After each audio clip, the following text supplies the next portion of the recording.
प्यारे बच्चों, कल हम लोगों ने जो सांख्यिकी के चैप्टर में देखा था कि आंकड़ों के माध्यम से हम लोग कैसे जो है अपने डेटा को या अपने आंकड़ों को व्यवस्थित कर सकते हैं सूत्रों के हिसाब से या मान लीजिए हमें कोण वगैरह दिए हैं उनके हिसाब से। तो कुल मिला के हम लोगों ने ये देखा था कि हमें आंकड़ों के साथ खेलना कैसे है, या आंकड़ों के साथ मान लीजिए हमें अपने रिजल्ट तक कैसे पहुंचना है। ठीक है, उनको समझना कैसे है ताकि हमारा जो विधि है करने की, ठीक है, तो वो जो है आपकी एक ही बार में सही बने। तो उसके लिए कल हम लोगों ने दो वृत्तीय रचनाएं भी ली थी। तो उन वृत्तों में आपका जो है त्रिज्या खंड वगैरह भी बना के देखे थे। कोणों के आधार पे प्रतिशत निकालना है, वैल्यू निकालना है। ठीक है, 100 मान लीजिए 100 संख्या का आधार लेके हमने संख्या भी निकाली थी। तो उसी में आज आगे बढ़ते हुए आपको ये बताना है कि जो हमारी केंद्रीय प्रवृत्ति रहती है, ठीक, केंद्रीय प्रवृत्ति में आपका 3 प्रकार की मापें होती हैं। ठीक है, तो केंद्रीय प्रवृत्ति में आपका कौन कौन सी माप होती है? एक तो आपका समांतर माध्य होता है,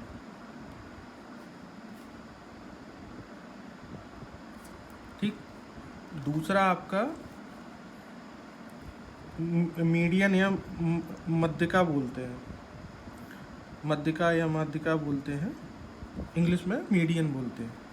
और तीसरा ये आपका केंद्रीय प्रवृत्ति की 3 मापें हैं। ठीक है, इसको मैं ऐसे ही लिख देता हूँ, केंद्रीय प्रवृत्ति की मापें।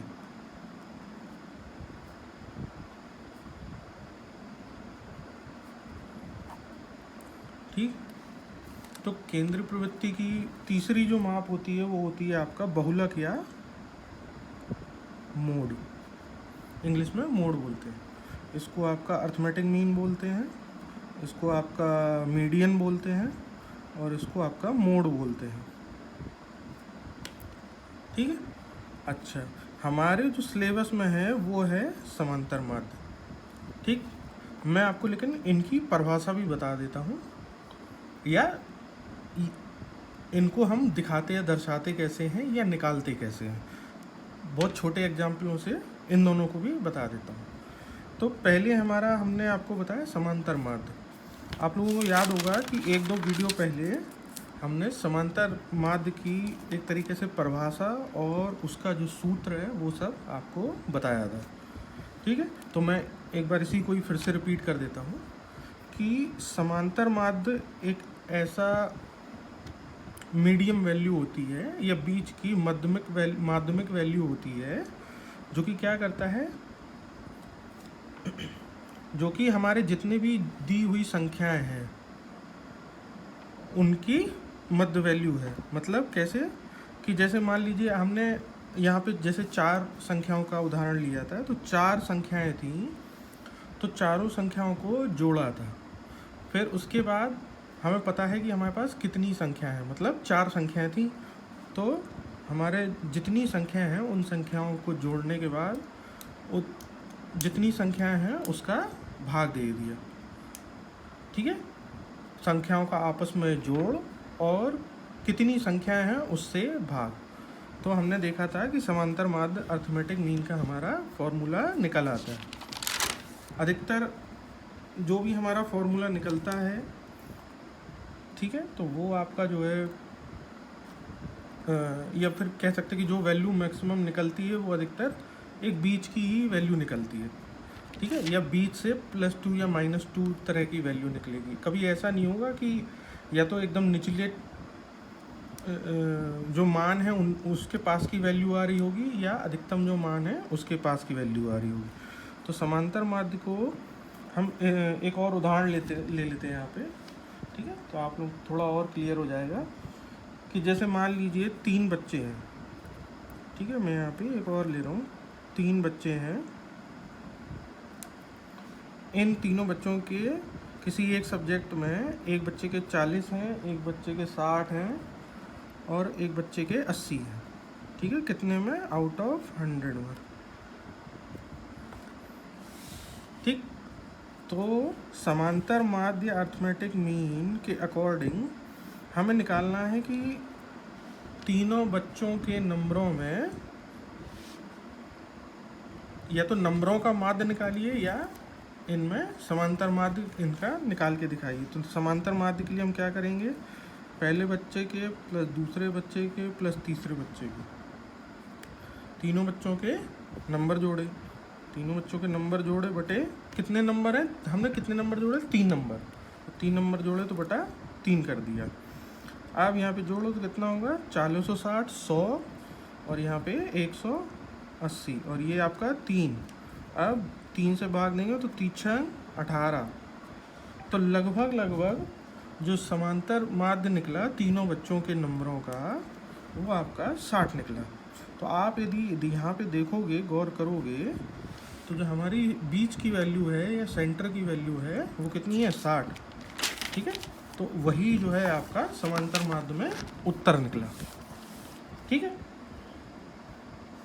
तो समांतर माध्य की परिभाषा के अलावा अब मैं आपको क्या है माध्यिका या मीडियन के बारे में भी बता देता हूँ।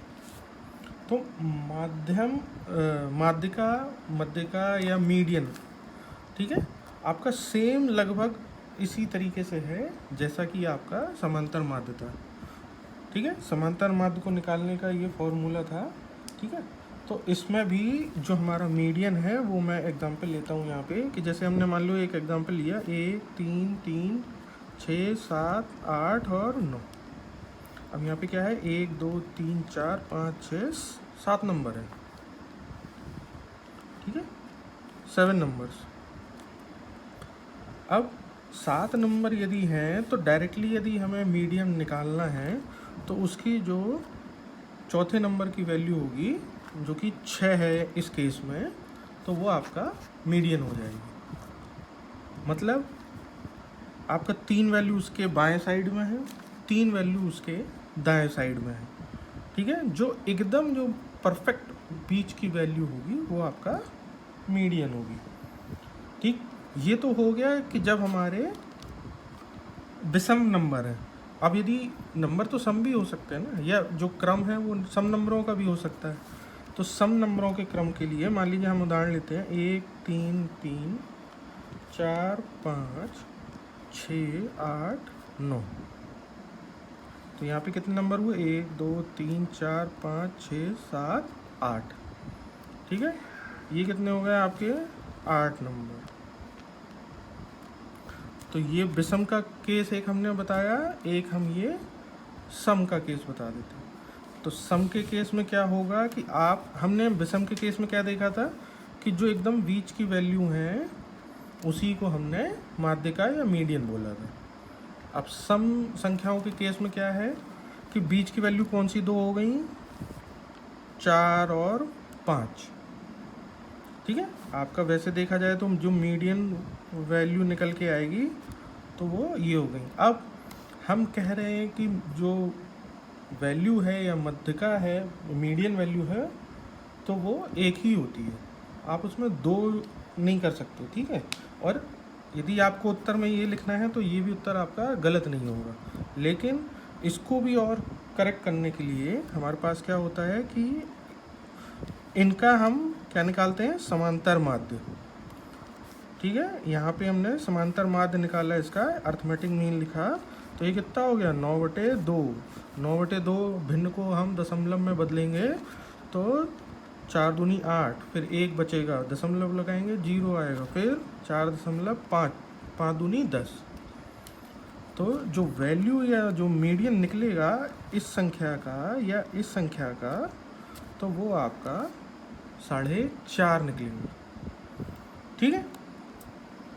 तो ये आपकी क्या हो जाएगी? मीडियन वैल्यू, ठीक है। अब हम लोग बात करेंगे बहुलक की। बहुलक भी एक एक्चुअली बहुत बड़ा टॉपिक है, लेकिन मैं आपको केवल एक बेसिक आइडिया देता हूँ यहाँ पे कि बहुलक होता क्या है, या हमें यदि कुछ नंबर दिए गए हैं तो हम उसमें बहुलक या मोड कैसे बता पाएंगे या देख पाएंगे। ठीक है, तो बहुलक या मोड एक्चुअली एक ऐसी संख्या होती है जिसका प्रयोग बार बार किया गया हो किसी सीरीज में, या फिर कह सकते हैं कि जिसकी फ्रिक्वेंसी या आवृत्ति एक से अधिक बार हो, उसको हम बहुलक बोल सकते हैं। मतलब यदि आप देखा जाए तो उदाहरण हम लोगों ने ऑलरेडी एक यहाँ पे ले रखा है। उदाहरण में क्या ले रखा है कि 1 3 3 4 5 6 8 9, मतलब यहाँ पे आप जो क्रम देख रहे होंगे उस क्रम में हमारा 3 जो है 2 बार आया, तो फिर जो हमारा इसका मोड वैल्यू होगी वो आपकी कितनी हो जाएगी, 3 की क्या हो जाएगी, मोड वैल्यू। ठीक है, अच्छा एक और हम दूसरा नया उदाहरण ले लेते हैं कि जैसे मान लीजिए हमने एक कोई रैंडम सीरीज ले ली, मान लो 4 89 65 11 54 11 90 56। ठीक है, तो आप यहाँ पे देखोगे तो 11 इधर भी है 11 इधर भी है, तो इसकी जो मोड वैल्यू निकल के आएगी या इसका जो बहुलक निकल के आएगा वो क्या होगा, आपका नंबर 11। ठीक है, और वर्ग अंतराल के लिए इसका एक और भी फॉर्मूला होता है जो कि एज अ फंक्शन होता है, वो आप बड़ी कक्षाओं में पढ़ेंगे। ठीक है, वैसे तो ये भी नहीं है आपके सिलेबस में, लेकिन ये मैंने इसलिए बताया क्योंकि हम लोग पहली चीज़ तो समांतर माध्य पहले भी देख चुके हैं, तो हमें फॉर्मूला पता ही है, और प्लस हमें एटलीस्ट ये पता होना चाहिए कि मीडियन और बहुलक या मोड होता क्या है, या हम इनको कैसे पहचान सकते हैं। ठीक है, तो ये आपका बहुलक या मीडियन या माध्य का हो गया। अच्छा, अभी इसमें जो हम लोगों ने कल इसी चैप्टर के बारे में जो एक्सरसाइजें थी, तो वो उसके स्क्रीनशॉट मैं आपको आज दे दूँगा। ठीक है, तो उसमें कुछ उदाहरण भी हैं, कल हमने उन्हीं एक्सरसाइज में से एक उदाहरण भी लिया था, तो आप वो एक्सरसाइज उस तरीके से भी लगा सकते हो उदाहरण के साथ। ठीक है, इसके अलावा ये जो केंद्रीय प्रवृत्ति की जो आपकी मापें थी, इनमें आप समांतर माध्य के भी क्वेश्चन हैं। ठीक है, उसमें माध्यिका या बहुलक के उदाहरण या क्वेश्चन नहीं है, तो आप जो है इनके भी क्वेश्चन लगा लेना। ठीक है, और चाहे वो कोणों वाले प्रश्न हो, चाहे वो आपका प्रतिशत वाले प्रश्न हो, चाहे वो आपका वैल्यू वाले प्रश्न हो, चाहे वो आपका किसी भी तरह के प्रश्न हो, चाहे बार ग्राफ को लेके, चाहे पाई चार्ट को लेके, चाहे लाइन ग्राफ को लेके। ठीक है, तो वो आप जो है किसी में भी कोई भी दिक्कत आए तो वो आप पूछ सकते हो। ठीक है, तो एक बार फाइनल देख लेते हैं। तो हम लोगों ने क्या किया था, तो हम लोगों ने कल तक केंद्रीय प्रवृत्ति देखा था, तो केंद्रीय प्रवृत्ति की आज हम लोगों ने क्या देखा, मापें देखी, जिसमें समांतर माध्य, माध्यिका और बहुलक 3 चीज़ें थी। तो चूँकि माध्यिका और बहुलक हमारे सिलेबस में नहीं है, बट हमने आपको एटलीस्ट एक उसका आइडिया दे दिया। ठीक है, ताकि आपको ये पता होना चाहिए कि माध्यिका या बहुलक या मोड क्या होता क्या है। ठीक है, और समांतर माध्य का भी आपको जो सूत्र हैं वो भी हमने आपको बता दिए थे, और समांतर माध्य में जो योग हमारा या जो सम होता है उसको भी हम कैसे दिखाते हैं वो भी हमको बता देते हैं। या आप चाहो तो एक साइन और लिख सकते हो जो कि योग का साइन है, समेशन का साइन है, और इसको हम सिग्मा बोलते हैं। ठीक है, ठीक है, तो आप लोग सभी जो है क्वेश्चन लगाइए और प्रैक्टिस कीजिए, और जहाँ पे भी कोई भी क्वेश्चन ना आए उनको पूछिएगा। ठीक है, तो लगभग ये चैप्टर भी आपका यहाँ पे ही सांख्यिकी वाला ख़त्म होता है। ठीक है, तो आप लोग इन ग्राफों की भी प्रैक्टिस कीजिए, और इनको नंबरों को या आंकड़ों को हमें कैसे व्यवस्थित करना है उनका प्रयास कीजिए। ठीक, और उसमें जो भी समस्या है वो पूछ सकते हो आप लोग। Okay, thank you.